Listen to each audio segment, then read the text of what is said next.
우와, 케이크를 직접 만들어 오시다니 정성이 대단하신걸요? 집에 모인 이웃들이 모두 저를 바라보고 있는 그때였습니다. 아버님이 예전에 요리사 일을 하셔서 그래요. 근데 손에서 아직도 기름 냄새가 나서. 며느리는 갑자기 코를 찌푸리며 제 심장에 못을 박는 말을 계속하기 시작했는데요. 부끄러워서 어디 가서 말도 못했던 제 사연 한번 들어봐 주세요. 저는 동철입니다. 올해 70살이에요. 30년 동안 서울 최고급 호텔 그랜드 팰리스에서 총주방장으로 일했습니다. 대통령부터 재벌 회장들까지 제 손을 거치지 않은 VIP는 없었어요. 은퇴한 지 5년이 지났지만 아직도 손끝에는 그때의 감각이 생생하게 남아 있습니다. 오늘은 손자 준혁이의 10번째 생일이에요. 며칠 전부터 특별한 케이크를 준비했습니다. 제가 호텔에서 귀빈들에게만 제공하던 시그니처 밀피우 케이크를 손자를 위해 직접 만들었어요. 7층의 얇은 시트 사이사이에 바닐라, 크림과 딸기를 넣고 겉면은 화이트 초콜릿으로 마감했습니다. 만드는 데만 이틀이 걸렸어요. 하지만 준혁이가 좋아할 생각에 피로도 잊었습니다. 강남 펜트하우스로 향하는 버스 안에서 케이크 상자를 조심스럽게 안고 있자니 가슴이 설렜어요. 이 집은 제가 30년간 주방에서 흘린 땀으로 산 자랑스러운 공간이거든요. 아들 현우가 의대를 졸업하고 레지던트를 마칠 때까지 저는 하루도 쉬지 않고 일했습니다. 그리고 현우가 병원 원장의 딸 유진과 결혼할 때 이 집을 선물했어요. 펜트하우스 현관 앞에서 초인종을 눌렀습니다. 잠시 후 며느리 유진의 목소리가 차갑게 흘러나왔어요. 누구세요? 나야. 유진아, 준혁이 할아버지. 문이 열렸지만 유진의 표정은 썩 반갑지 않았습니다. 그녀는 제가 든 케이크 상자를 힐끗 보더니 작은 한숨을 쉬었어요. 아버님, 오늘 준혁이 친구들 생일 파티가 있어서 바쁜데요. 그래도 할아버지가 직접 만든 케이크니까. 아, 그래요? 유진의 목소리에 묘한 냉소가 섞였습니다. 요즘 누가 집에서 만든 케이크를 먹어요? 준혁이 친구들은 다 파리바게뜨나 뚜레쥬르에서 사온 걸 먹는데. 그 순간 가슴이 확 내려앉았어요. 제가 이틀 밤을 새워 만든 케이크가 그녀에게는 그저 집에서 만든 것 정도로만 보이는 걸까요? 30년간 최고급 프렌치 요리를 만들어 온 제 손이 만든 작품이 그저 동네 빵집 케이크보다 못한 취급을 받는 겁니까? 유진은 현관문을 반쯤만 열어둔 채 저를 들여보내지 않았습니다. 그때 엘리베이터에서 내린 이웃 부인이 저희를 보더니 다가왔어요. 어머, 준혁이 할아버님. 오늘이 준혁이 생일이죠? 네. 안녕하세요. 저는 정중히 인사했습니다. 와, 케이크까지 직접 만들어 오셨네요. 정성이 대단하시네. 그런데 유진이 갑자기 큰 소리로 말했습니다. 마치 모든 이웃이 들으라는 듯이요. 아버님이 예전에 요리사 일을 하셔서 그래요. 근데 손에서 아직도 기름 냄새가 나서. 유진이 코를 찌푸렸어요. 솔직히 요즘 시대에 맞지 않는 음식들을 자꾸 만들어 오시니까 곤란해요. 그 말이 제 심장을 칼로 찌르는 것 같았습니다. 기름 냄새라고요. 저는 30년간 최고급 프렌치 요리를 만들어 온 총주방장이었어요. 제 손은 수많은 명작 요리를 탄생시킨 예술가의 손이었습니다. 대통령이 드시는 만찬을 준비했던 이 손에서 기름 냄새가 난다고요. 이웃 부인이 당황한 표정으로 그래도 정성이 하고 말하려 했지만 유진은 차가운 목소리로 말을 이었어요. 아버님, 준혁이는 지금 프랑스 요리 클래스에서 제대로 된 요리를 배우고 있어요. 시대에 뒤떨어진 음식은 교육에 좋지 않다고 선생님도 그러시더라고요. 시대에 뒤떨어진 음식이라니 제 목소리가 떨렸습니다. 30년간 쌓아온 제 모든 것이 시대에 뒤떨어진 음식이라니요. 그럼 제가 만든 음식을 드시고 감탄하셨던 그 많은 귀빈들은 뭐였을까요? 그리고 오늘은 정말 바빠요. 아버님도 미리 연락하고 오셔야죠. 쾅, 문이 제 면전에서 닫혔습니다. 저는 한동안 그 자리에 서 있었어요. 손에 든 케이크 상자가 무겁게 느껴졌습니다. 아니, 무거운 건 상자가 아니라 제 마음이었어요. 엘리베이터를 타고 1층으로 내려오면서 거울에 비친 제 모습을 보았습니다. 초라한 늙은 요리사. 그것이 며느리 유진이 보는 제 모습이었어요. 30년간 최고의 자리에서 일했던 총주방장이 아니라 그저 손에서 기름 냄새가 나는 늙은 요리사 말이에요. 집으로 돌아와 케이크 상자를 부엌 식탁에 올려놓았습니다. 그리고 그것을 바라보며 한참을 앉아 있었어요. 30년간 제가 쌓아온 모든 것이 기름 냄새로 요약되는 현실이 믿어지지 않았습니다. 그때 휴대폰이 울렸어요. 유진에게서 온 문자였습니다. 아버님, 준혁이 프랑스 요리 클래스 수강료가 나왔어요. 800만 원인데 이번 주까지 입금해 주세요. 감사합니다. 저는 그 문자를 보며 쓴웃음을 지었어요. 사과는 커녕 돈을 요구하는 문자였습니다. 그것도 프랑스 요리 클래스 수강료라니요. 제가 30년간 익힌 프렌치 요리 기술은 시대에 뒤떨어진 거지고 돈 주고 배우는 건 제대로 된 요리라는 말인가요? 그 순간 무언가가 제 안에서 툭 하고 끊어지는 소리가 들렸습니다. 분노가 아니었어요. 차가운 결심이었습니다. 저는 안방으로 가서 오래된 서랍을 열었어요. 그 안에는 강남 펜트하우스의 등기 권리증이 들어 있었습니다. 소유자란에는 동철이라고 적혀 있었어요. 집을 사줄 때도 혹시나 해서 제 이름으로 해둔 것이었습니다. 이제 그들에게 진짜 요리사가 누구인지 보여줄 시간이었어요. 다음 날 아침, 저는 동네에서 가장 큰 부동산 사무소를 찾아갔습니다. 박 실장은 저를 보자마자 놀란 표정을 지었어요. 어르신, 무슨 일로 오셨습니까? 집을 팔고 싶어요. 네. 어떤 집을 말씀하시는 거죠?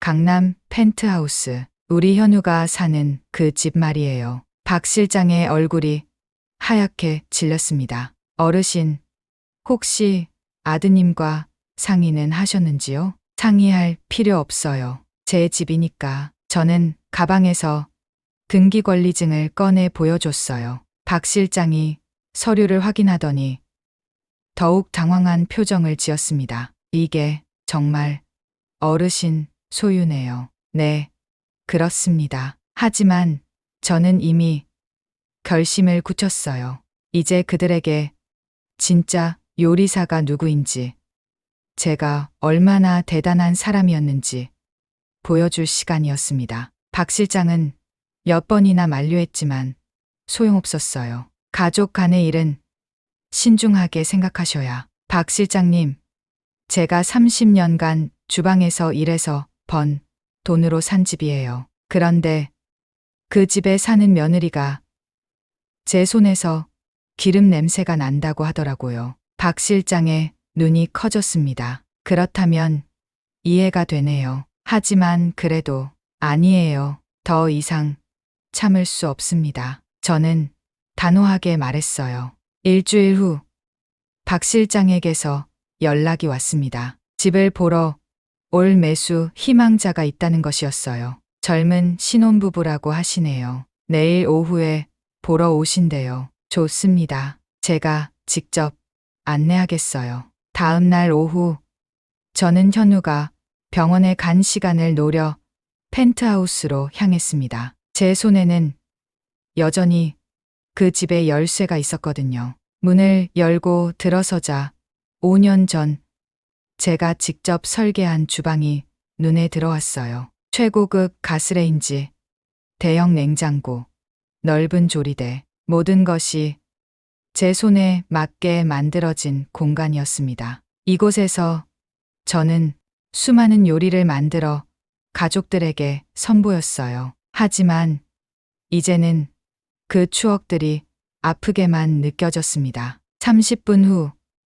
박 실장과 함께 젊은 부부가 도착했어요. 남편은 회사원이고 아내는 요리를 좋아한다고 했습니다. 와, 이 주방 정말 멋있네요. 아내가 감탄했어요. 여기서 요리하면 정말 맛있는 음식이 나올 것 같아요. 그 말에 제 마음이 움직였습니다. 유진과는 정반대 반응이었거든요. 이 주방은 제가 직접 설계한 거예요. 정말요? 대단하시네요. 남편도 진심으로 놀라워했습니다. 저는 그들에게 이 주방에서 제가 만들었던 요리들을 설명해 줬어요. 코스 요리부터 시작해서 각종 디저트까지. 부부는 진심으로 감탄하며 들었습니다. 어르신이 요리사셨구나. 어디서 일하셨어요? 그랜드 팰리스 호텔에서 30년간 총주방장으로 일했습니다. 와, 그 유명한 호텔이요? 정말 대단하시네요. 아내의 눈이 반짝였어요. 저도 요리를 정말 좋아하는데 이런 훌륭한 주방을 만드신 분이 직접 안내해 주시니 영광입니다. 그들은 제가 요리사였다는 것을 알고도 존경의 눈빛으로 바라봤습니다. 유진과는 정반대였어요. 혹시 이 집에서 나가셔야 하는 특별한 이유가 있으신가요? 남편이 조심스럽게 물었습니다. 가족들이 제 요리를 좋아하지 않거든요. 저는 씁쓸하게 웃었어요. 그럴 리가요. 이런 훌륭한 요리사분이 만드신 음식을 어떻게. 아내가 믿을 수 없다는 표정을 지었습니다. 요즘 젊은 사람들은 전통 요리보다 외국 음식을 선호하나 봐요. 저는 담담하게 말했어요. 더 이상 속마음을 드러내고 싶지 않았습니다. 부부는 집을 둘러본 후 매우 만족해했어요. 정말 좋은 집이네요. 특히 이 주방은 정말 완벽해요. 그럼 계약을 진행하시겠어요? 박 실장이 물었습니다. 네, 하고 싶습니다. 남편이 단호하게 답했어요. 계약을 성사시키기로 했어요. 단, 조건이 있었습니다. 2주 안에 모든 절차를 마무리하는 것이었어요. 현우와 유진이 알기 전에 모든 것을 끝내고 싶었거든요. 그렇게 급하게 하시는 이유가. 박 실장이 걱정스럽게 물었어요. 제 나이가 70이에요. 더 이상 미룰 시간이 없습니다.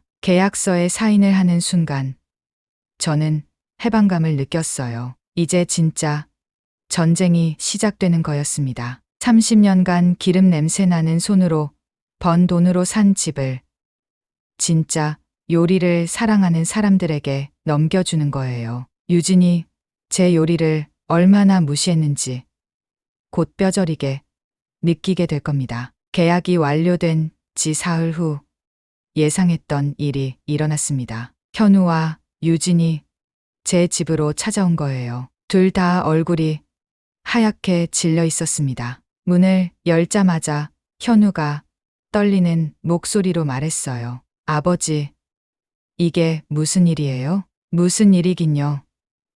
제 집을 판 거죠. 저는 담담하게 답했습니다. 아버님, 어떻게 상의도 없이 이런 일을. 유진이 소리쳤어요. 그 목소리에는 분노보다 당황스러움이 더 큰 것 같았습니다. 저는 거실로 그들을 안내했어요. 그리고 소파에 앉아 천천히 그들을 바라봤습니다. 유진아, 너는 제가 왜 그 집을 팔았는지 정말 모르겠니? 저희가 뭘 잘못했다는 거예요? 유진의 목소리가 떨렸어요. 하지만 여전히 자신이 잘못한 게 없다는 듯한 표정이었습니다. 기억 안 나나요? 지난주에 내가 한 말 말이에요. 저는 조용히 말했어요. 제 손에서 기름 냄새가 난다고. 제 요리는 시대에 뒤떨어진 거라고. 유진의 얼굴이 굳었습니다. 저는 30년간 대통령부터 재벌 회장들까지 모시며 요리를 했어요. 제 손에서 나는 건 기름 냄새가 아니라 예술의 향기였습니다. 제 목소리가 점점 높아졌어요. 그런데 너는 그걸 기름 냄새라고 했죠. 현우가 유진을 보며 믿을 수 없다는 표정을 지었어요. 유진아, 정말 그런 말을 했니? 그건 제가 실수로. 유진이 당황하며 말끝을 흐렸습니다. 저는 휴대폰을 꺼내 유진이 보낸 문자를 보여줬어요. 그리고 그 다음 날 사과는커녕 프랑스 요리 클래스 수강료 800만 원을 달라고 했죠. 현우가 문자를 보더니 얼굴이 더욱 하얗게 질렸어요. 제 요리는 시대에 뒤떨어진 건데 남이 가르치는 프랑스 요리는 제대로 된 거라고요? 제 목소리에 분노가 섞였습니다. 아버님, 정말 죄송합니다. 제가 잘못했어요. 유진이 갑자기 무릎을 꿇고 사과했어요. 하지만 저는 이미 모든 것을 끝낸 상태였습니다. 그 집은 제가 30년간 주방에서 흘린 땀으로 산 거예요. 그 기름 냄새 나는 손으로 말이죠. 저는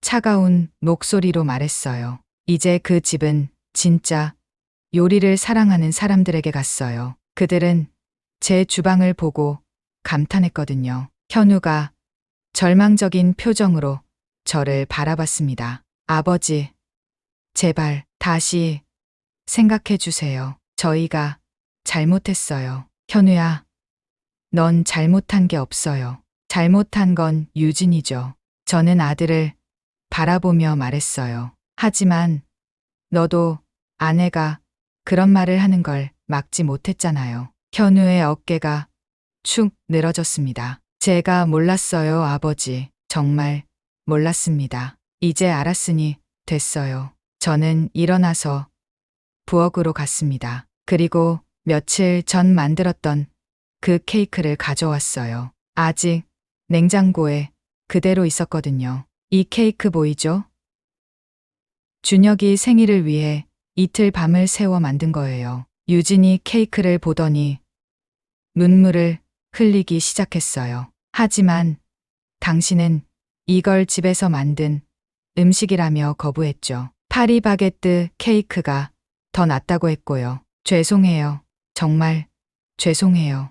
유진이 울면서 사과했지만 저는 더 이상 듣고 싶지 않았어요. 이제 와서 사과해봤자 소용없어요. 이미 계약은 끝났습니다. 현우가 다시 무릎을 꿇었어요. 아버지, 제발 한 번만 기회를 주세요. 다시 살 수 있게 도와주세요. 안 돼요. 제 결심은 바뀌지 않아요. 저는 단호하게 말했습니다. 하지만 현우야, 너만은 다르잖아요. 너는 제 아들이니까. 현우가 고개를 들어 저를 바라봤어요. 앞으로 어떻게 살아갈 건지 보여주세요. 정말로 변했다는 걸 보여주면 그때 다시 생각해 볼게요. 그날 밤 유진은 짐을 싸서 친정으로 돌아갔습니다. 현우는 혼자 남아 제게 다시 한번 사과했어요. 아버지, 정말 죄송합니다. 제가 아내를 잘못 교육했어요. 현우야, 중요한 건 앞으로예요. 저는 아들의 어깨에 손을 올렸습니다. 진짜 요리가 뭔지, 가족이 뭔지 다시 배워야 해요. 현우가 고개를 끄덕였어요. 네, 아버지. 꼭 보여드릴게요. 그로부터 며칠 후, 현우는 정말로 변하기 시작했습니다. 강남의 큰 병원을 그만두고 작은 동네에서 내과 의원을 차렸어요. 그리고 매주 일요일마다 준혁이를 데리고 제게 찾아왔습니다. 아버지, 준혁이에게 요리를 가르쳐 주세요. 정말 괜찮겠어요? 네. 할아버지의 진짜 레시피를 배우고 싶어 해요. 준혁이가 제 손을 잡으며 말했어요. 할아버지, 저도 할아버지처럼 요리사가 되고 싶어요. 그 순간 제 마음이 따뜻해졌습니다. 진짜 요리의 비법은 돈이 아니라 마음이라는 것을 이제야 우리 가족이 깨달은 것 같았어요. 그로부터 석 달이 지났습니다. 현우는 정말로 변했어요. 강남의 큰 병원을 그만두고 작은 동네에서 내과의원을 차렸습니다. 처음에는 환자도 별로 없었지만 현우는 불평하지 않았어요. 아버지, 이제야 진짜 의사가 된 기분이에요. 어느 일요일 현우가 준혁이를 데리고 제게 찾아왔어요. 할아버지, 준혁이가 제게 달려와 안겼습니다. 아이의 따뜻한 체온이 제 마음을 녹였어요. 준혁아, 오늘도 요리 배우러 왔니? 네. 할아버지가 가르쳐 주신 파스타 친구들이 정말 맛있다고 했어요. 준혁이의 눈이 반짝였어요. 지난 몇 주 동안 저는 준혁이에게 기본적인 요리를 가르쳤습니다. 처음에는 계란 프라이부터 시작해서 이제는 간단한 파스타까지 만들 수 있게 되었어요. 오늘은 뭘 배울까? 할아버지, 케이크 만드는 법도 가르쳐 주세요. 준혁이가 조르듯 말했어요. 케이크요? 그건 좀 어려운데. 저 진짜 잘할 수 있어요. 할아버지가 만든 케이크가 세상에서 제일 맛있거든요. 그 말에 제 가슴이 뭉클해졌습니다. 몇 달 전 유진이 거부했던 그 케이크를 준혁이는 세상에서 제일 맛있다고 하는군요. 그래, 오늘은 간단한 스펀지 케이크를 만들어 보자. 제가 말하자 준혁이가 기뻐서 손뼉을 쳤어요. 부엌에서 재료를 준비하는 동안 현우가 조용히 제게 말했어요. 아버지, 정말 감사해요. 뭘 감사해요? 준혁이가 이렇게 행복해하는 모습을 본 게 처음이에요. 유진이 있을 때는 현우의 목소리가 작아졌습니다. 그때는 준혁이가 늘 눈치만 보고 살았거든요. 프랑스 요리 클래스에 가는 것도 싫어했어요. 그랬구나. 저는 준혁이를 바라보며 말했어요. 아이가 달걀을 정성스럽게 깨고 있는 모습이 사랑스러웠습니다. 할아버지, 이렇게 하는 거 맞아요? 응. 아주 잘하고 있어. 천천히 저으면 돼. 준혁이가 거품기로 달걀을 젓는 모습을 보니 어릴 때 현우가 제 옆에서 요리를 배우던 모습이 떠올랐어요. 그때는 현우도 요리에 관심이 많았거든요. 의대에 가면서부터 바뀌기 시작했지만 아버지, 저도 어릴 때 이렇게 아버지께 요리를 배웠죠? 현우가 추억에 잠긴 목소리로 말했어요. 그래, 너도 준혁이만큼 열심히 배웠어. 그때가 정말 행복했는데 언제부터 잘못된 걸까요? 현우의 표정이 어두워졌습니다. 잘못된 게 아니야. 그냥 길을 잠시 헤맨 거지. 저는 현우의 어깨를 가볍게 두드려줬어요. 중요한 건 다시 돌아온 거잖아. 1시간 후 케이크가 완성되었습니다. 와, 정말 맛있어 보여요. 준혁이가 자신이 만든 케이크를 보며 자랑스러워했어요. 할아버지, 이거 엄마도 먹어봤으면 좋겠어요. 준혁이의 말에 현우와 제가 조용해졌습니다. 유진은 이혼 후 준혁이를 만나려 하지 않았거든요. 프랑스로 유학을 간다며 아예 연락을 끊어버렸어요. 준혁아, 엄마는 지금 멀리 가 있어서. 현우가 조심스럽게 말했어요. 괜찮아요, 아빠.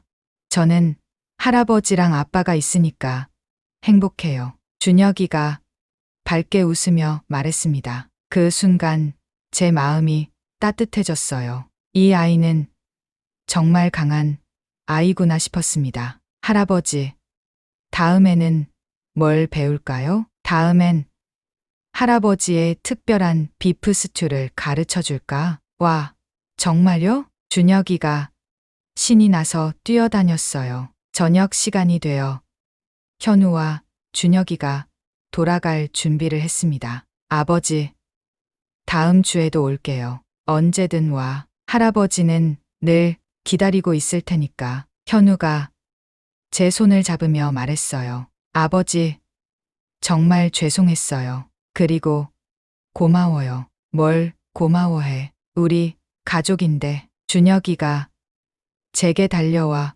꼭 안아줬어요. 할아버지, 사랑해요. 할아버지도 준혁이 많이 사랑해. 그들이 떠난 후 저는 혼자 부엌에 앉아 있었어요. 테이블 위에는 준혁이가 만든 케이크가 놓여 있었습니다. 완벽하지는 않았지만 정성이 가득 담긴 케이크였어요. 한 조각을 맛보니 달콤했습니다. 설탕의 단맛이 아니라 사랑의 단맛이었어요. 몇 달 전만 해도 저는 분노와 상처로 가득했었습니다. 하지만 이제는 다릅니다. 진짜 요리의 비밀을 깨달았거든요. 최고급 재료나 화려한 기술이 아니라 마음을 담는 것. 그것이 진짜 요리의 비밀이었어요. 유진은 그걸 몰랐습니다. 돈으로 배우는 요리가 최고라고 생각했죠. 하지만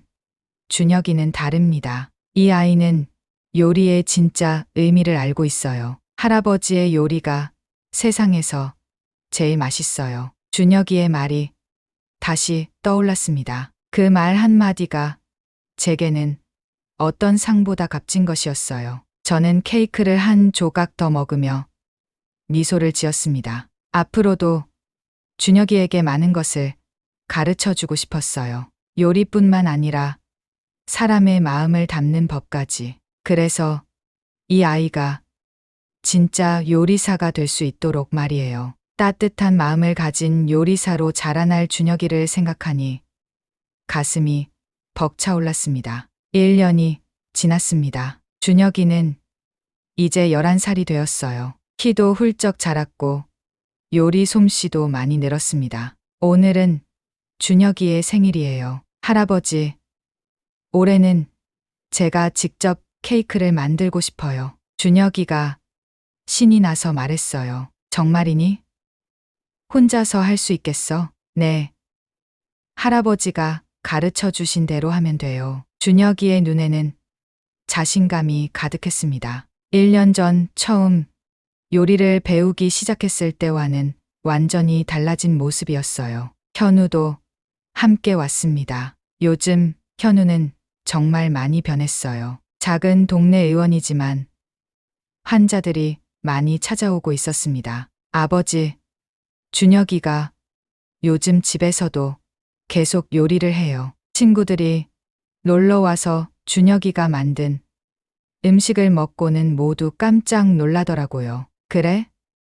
우리 준혁이가 그렇게 실력이 늘었구나. 저는 뿌듯한 마음으로 준혁이를 바라봤어요. 부엌에서 준혁이가 케이크를 만드는 모습을 지켜봤습니다. 달걀을 깨는 것부터 밀가루를 채로 거르는 것까지 모든 동작이 능숙했어요. 할아버지, 이렇게 하는 거 맞죠?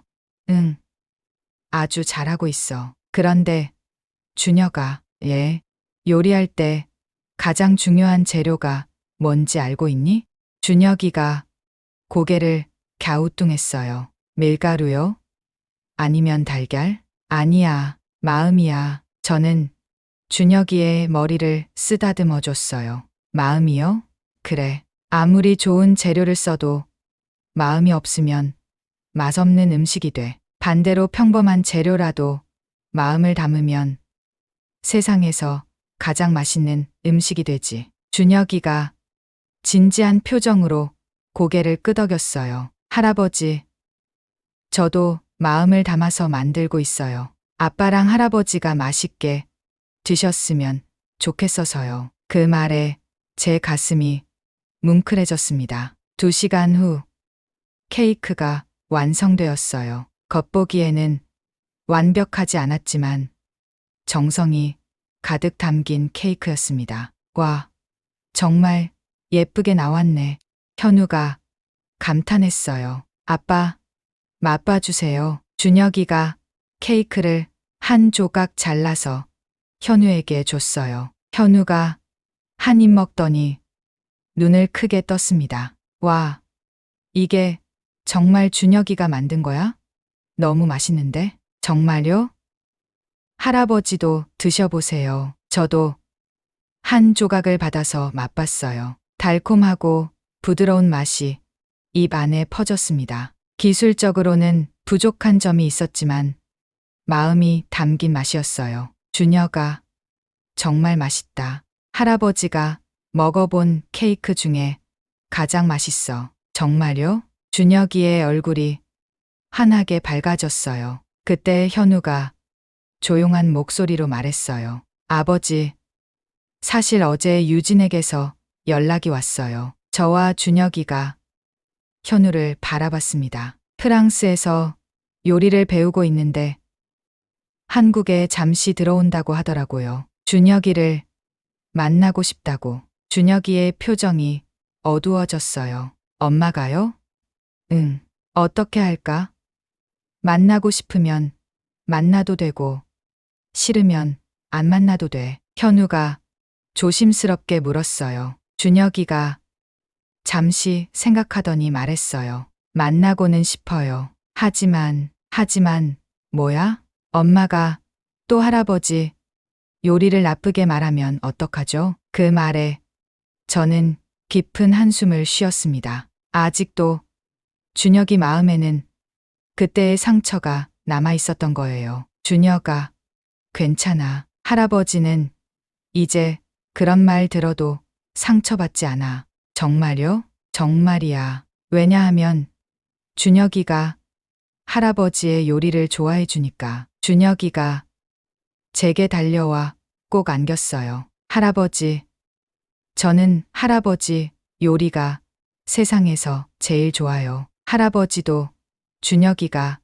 세상에서 제일 좋아. 며칠 후 유진이 한국에 돌아왔습니다. 현우의 작은 의원에서 만나기로 했어요. 중립적인 장소에서 만나는 게 좋을 것 같았거든요. 유진은 많이 달라져 있었어요. 예전처럼 차가운 느낌이 아니라 뭔가 지쳐 보였습니다. 준혁아, 유진이 조심스럽게 준혁이에게 다가갔어요. 안녕하세요, 엄마. 준혁이가 정중하게 인사했어요. 하지만 예전처럼 달려가지는 않았습니다. 많이 컸네. 키도 훌쩍 자랐고, 예. 준혁이의 대답이 짧았어요. 유진이 현우를 바라봤습니다. 잘 지내고 있었구나. 응. 준혁이가 요리를 배우고 있어. 요리를? 유진이 놀란 표정을 지었어요. 네.